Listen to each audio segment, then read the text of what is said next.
نحمده ونصلي على رسوله الكريم اما بعد فاعوذ بالله من الشيطان الرجيم بسم الله الرحمن الرحيم رب اشرح لي صدري ويسر لي امري واحلل عقدة من لساني يفقهوا قولي. ناظرین، ہماری آج کی گفتگو کا موضوع ہے روزہ اور شکر. رمضان المبارک کا مہینہ اللہ تعالیٰ کی خاص رحمتوں اور عنایتوں کا مہینہ ہے. یوں تو اللہ تعالیٰ کے ہم پر بہت سارے احسانات ہیں، لیکن اس مہینے کے روزے فرض کر کے اور اس میں نیکی کا اجر و ثواب کئی گنا بڑھا کر اس نے ہمیں نیکیوں کے کئی مواقع عطا کیے. اس لیے ہم سب پر لازم ہے کہ اس پر اس کا شکر ادا کریں. رمضان المبارک وہ مبارک مہینہ ہے جس میں قرآن پاک نازل کیا گیا. شہر رمضان الذی انزل فیہ القرآن. اللہ اور بندوں کے درمیان ایک بہترین رابطہ، کتاب ہدایت، زندگی گزارنے کا خوبصورت طریقہ اسی کتاب سے ملتا ہے. اس نے بندوں کو پیدا کر کے بھٹکنے کے لیے چھوڑ نہیں دیا، راہ بھی دکھائی. پھر یہی وہ مبارک مہینہ ہے جس میں نیکی کرنے کا ایک اجتماعی ماحول ہم سب کو دیا گیا کہ اس فرض کے ادا کرنے میں ہم تنہا نہ تھے. یہ بھی تو ہو سکتا تھا کہ اللہ تعالیٰ ہم سے یہ کہتے کہ تمہیں سال میں ایک مرتبہ روزے رکھنا ہے 30، جب چاہو رکھ لو. کوئی شخص محرم میں رکھتا، کوئی سفر میں، کوئی ربیع الاول میں، کوئی کبھی کوئی کبھی. لیکن ایک مہینہ سب کے لیے مقرر کر کے ہم سب کو اکٹھے مل کر ایک اجتماعی ماحول میں نیکی کا موقع عطا کیا. یہ بھی اس کا ایک بڑا احسان ہے. پھر اسی طرح اس مہینے میں عام نیکیوں کا اجر و ثواب دوسرے دنوں کے مقابلے میں کئی گنا بڑھا دیا گیا. ہمیں اس مہینے میں روزے کی بدولت برائیوں سے دور رہنے کا موقع ملا. اللہ تعالیٰ کی رحمتوں سے مالا مال ہوئے. عشرہ رحمت میں، عشرہ مغفرت میں خاص طور پر معافی مانگنے کا موقع ملا، کیونکہ عشرہ مغفرت کہہ کر اسے ہمیں یاد دہانی کرائی گئی کہ ہمیں اپنے رب کی طرف رجوع کرنا ہے. پھر اسی طرح روزوں کے ساتھ ہمیں اللہ تعالیٰ کی قربت کا احساس بھی ملا، جو بذات خود ایک بہت ہی پرسکون احساس ہے. نیکیوں پر استقامت کی راہ ہموار ہوئی، دعائیں مانگنے کا موقع ملا، راتوں کو لمبی نماز پڑھنے کا موقع ملا، قرآن پاک کی تلاوت کرنے اور سننے کا موقع ملا. غرض بہت سے ایسے کام تھے جس پر ہمیں اللہ سبحانہ و تعالیٰ کی طرف سے ایک خاص ماحول اور ایک خاص قوت اور ایک خاص توفیق نصیب ہوئی. اس پر ہم اس کا جتنا بھی شکر ادا کریں کم ہے. ویسے تو اگر دیکھا جائے، اپنے دین کا مطالعہ کیا جائے، قرآن پاک کو پڑھا جائے، تو یوں لگتا ہے جیسے ساری کتاب کا خلاصہ شکر ہی کے کلمے میں ہے. قرآن پاک کی ابتدا دیکھیے تو وہ بھی الحمدللہ سے ہوتی ہے. الحمدللہ رب العالمین. سب تعریف، سب شکر اللہ کے لیے ہے جو رب ہے، پالنے والا ہے تمام جہانوں کا.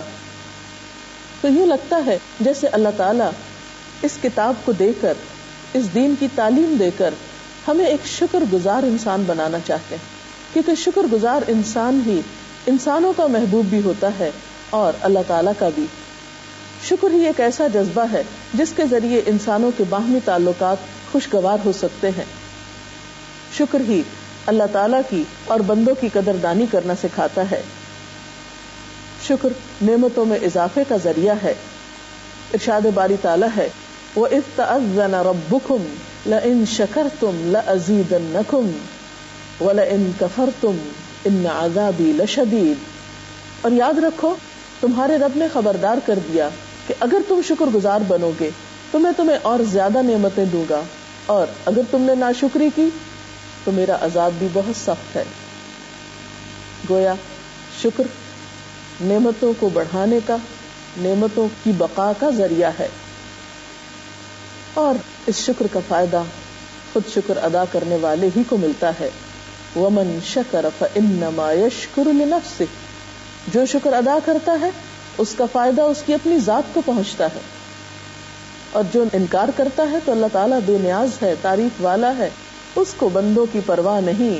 وَمَن كَفَرَ فَإِنَّ رَبِّي غَنِيٌّ کریم، اور جو ناشکری کرے تو یقیناً میرا رب بے پرواہ ہے، عزت والا ہے، اسے بندوں کے شکر کی ضرورت نہیں۔ سوال یہ پیدا ہوتا ہے کہ شکر لفظ کی حقیقت کیا ہے؟ شکر کا لفظ عربی زبان کا لفظ ہے جس کے لغوی مطلب ہے گائے کا کم چارہ کھا کر زیادہ دودھ دینا، گویا تھوڑی سی نعمت پر راضی ہو جانا اور نعمت کے دینے والے کے ساتھ اچھا سلوک کرنا۔ اسی سے پھر شکر کا عام معنی یہ نکلا کہ کسی نعمت کا تصور کرنا اور اس کا اظہار کرنا، یعنی نعمت کو محسوس بھی کرنا اور پھر اس کا اظہار بھی کرنا۔ بندہ جب رب کے لیے شکر گزار ہوتا ہے تو سب سے پہلے وہ نعمتوں کا اعتراف سیکھتا ہے اور پھر اس کا اظہار بھی کرتا ہے، کیونکہ نعمت پا کر اس کا ذکر ہی نہ کرنا یہی تو ناشکری ہے۔ اگر دیکھا جائے تو ہمیں جو کچھ بھی ملا ہے اللہ رب العزت کی طرف سے ہی ملا ہے۔ اتنی نعمتیں ہیں کہ گننا چاہیں بھی تو گن نہیں سکتے۔ وَإِن تَعُدُّوا نِعْمَةَ اللَّهِ لَا تُحْصُوهَا، اگر تم اللہ کی نعمتوں کا شمار کرنا چاہو تو شمار نہیں کر سکتے۔ اسی لیے ہم دیکھتے ہیں کہ نبی اکرم صلی اللہ علیہ وسلم اللہ سبحانہ وتعالی کے سب سے زیادہ شکر گزار بندے تھے، کیونکہ اللہ تعالیٰ نے قرآن پاک میں خود بھی فرمایا ہے وَاشْكُرُوا لِي وَلَا تَكْفُرُونِي، میرے شکر گزار بنو اور میری ناشکری نہ کرو۔ ایک اور جگہ پر فرمایا وَلَقَدْ آتَيْنَا لُقْمَانَ الْحِكْمَةَ أَنِ اشْكُرْ لِلَّهِ، ہم نے لقمان کو سمجھداری عطا کی تھی، حکمت عطا کی تھی کہ اللہ کے شکر گزار ہو جاؤ۔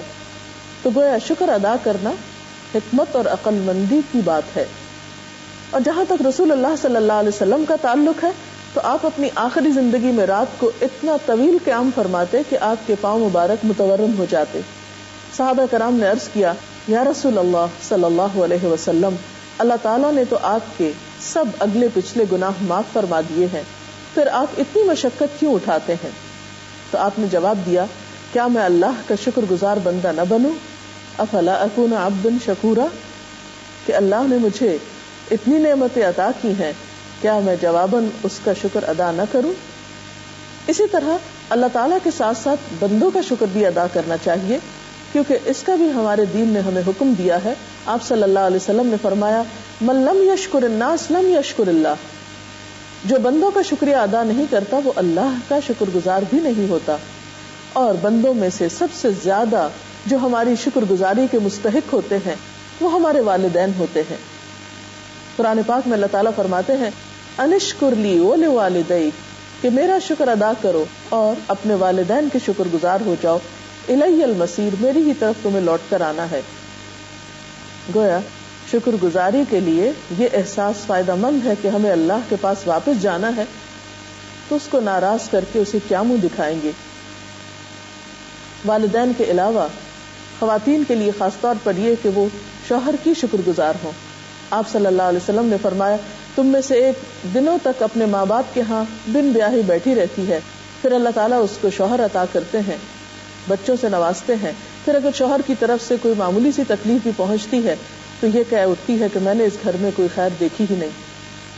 یہ کہنا ناشکری کی بات ہے۔ اس کے علاوہ عام بندوں میں سے بھی جو بندہ ہمارے ساتھ کوئی بھی بھلائی کرے، چھوٹی بھلائی یا بڑی بھلائی، ان تمام چیزوں پر ہمیں دوسروں کا شکر گزار ہونا چاہیے۔ اور آپ آزما کر دیکھ لیجئے کہ آپ کا شکر گزاری کا رویہ بندوں کو آپ کے قریب لے آئے گا، لوگوں کو آپ سے ہمدردی ہوگی اور تعلقات میں بہت خوبصورتی پیدا ہوگی، جس سے دنیا کی زندگی بھی پرسکون ہوگی۔ مثلاً ہم دیکھتے ہیں کہ آپ صلی اللہ علیہ وسلم کے پاس ایک سائل آیا، اس نے کچھ مانگا، آپ نے اسے کچھ دیا تو بگڑ گیا۔ پھر ایک اور آیا، آپ نے اسے وہی کھجور دی جو پہلے کو دی تھی، تو اس نے خوشی سے لی اور کہنے لگا یہ اللہ کے رسول صلی اللہ علیہ وسلم کا ہدیہ ہے یا آپ کا عطیہ ہے۔ آپ صلی اللہ علیہ وسلم اس سے خوش ہوئے اور اس کو مزید 20 درہم دینے کے لیے کہا۔ یعنی دنیا میں ہی دکھا دیا گیا کہ جو لوگ شکر گزار ہوتے ہیں کس طرح دنیا کی نعمتیں ان پر آتی ہیں اور کس طرح بندوں کا معاملہ ان کے ساتھ مختلف ہو جاتا ہے۔ اور اب آخری بات یہ کہ شکر ادا کیسے کیا جائے۔ پہلی بات یہ کہ دل میں نعمتوں کا احساس پیدا کیا جائے، نعمتوں کی قدردانی کی جائے، زبان سے اس کا اظہار کیا جائے. مثلاً اللہ تعالیٰ کی نعمتوں پر اللہ تعالیٰ کا ذکر کیا جائے، بندوں کی طرف سے ملنے والی خوشی پر بندوں کا شکریہ ادا کیا جائے، یعنی زبان سے بھی. اور تیسری چیز ہے عملی شکر، یعنی جس کا ہم پر احسان ہو اس کے لیے ہم کچھ کریں بھی. جیسے حضور صلی اللہ علیہ وسلم اللہ تعالیٰ کے حضور کھڑے ہو کر لمبی نماز پڑھتے تھے. اسی طرح جس بندے نے ہم پر کوئی احسان کیا ہو اس کے ساتھ ہمیں بھی اچھا سلوک کرنے کا حکم ہے، اور اس کے لیے قدردانی کے جذبات پیدا کرنے کے ساتھ ساتھ اس کی بھلائی اور خیر خواہی کرنے کا حکم ہے جب کبھی جہاں کہیں موقع ہو. قرآن پاک میں اللہ سبحانہ وتعالی بندوں کے بارے میں شکوہ کرتے ہیں کہ وہ بہت کم شکر ادا کرتے ہیں. فرمایا وَقَلِيلٌ مِّنْ عِبَادِيَ الشَّكُورُ، کہ میرے بندوں میں سے بہت تھوڑے ہیں جو شکر گزار ہیں. ایسے موقع پر ہم سب کو اللہ تعالیٰ سے ہی توفیق مانگنی چاہیے کہ وہ ہمیں شکر گزار بنا لے. اس سلسلے میں قرآن پاک میں کچھ دعائیں آتی ہیں. ان میں سے ایک دعا ہے رب اوزعنی ان اشکر نعمتک التی انعمت علی وعلی والدی وان اعمل صالحا ترضاہ وادخلنی برحمتک فی عبادک الصالحین. اس کا ترجمہ ہے اے میرے رب مجھے توفیق دے کہ میں تیرے اس احسان کا شکر ادا کروں جو تو نے مجھ پر اور میرے والدین پر کیا، اور ایسا عمل کروں جو تجھے پسند آ جائے، اور اپنی رحمت سے مجھے اپنے صالح بندوں میں شامل کر لے. نبی صلی اللہ علیہ وسلم کی دعاؤں میں سے بھی ایک خوبصورت دعا ہے جس میں آپ صلی اللہ علیہ وسلم فرماتے ہیں رب اجعلنی لک شکارا لک ذکارا لک رہابا لک مطواعا الیک مخبتا اواہا منیبا، کہ اے میرے رب تو مجھے بہت زیادہ شکر کرنے والا بنا، بہت زیادہ ذکر کرنے والا بنا، بہت زیادہ اپنی اطاعت کرنے والا بنا، اپنی طرف رجوع کرنے والا اور عاجزی کرنے والا.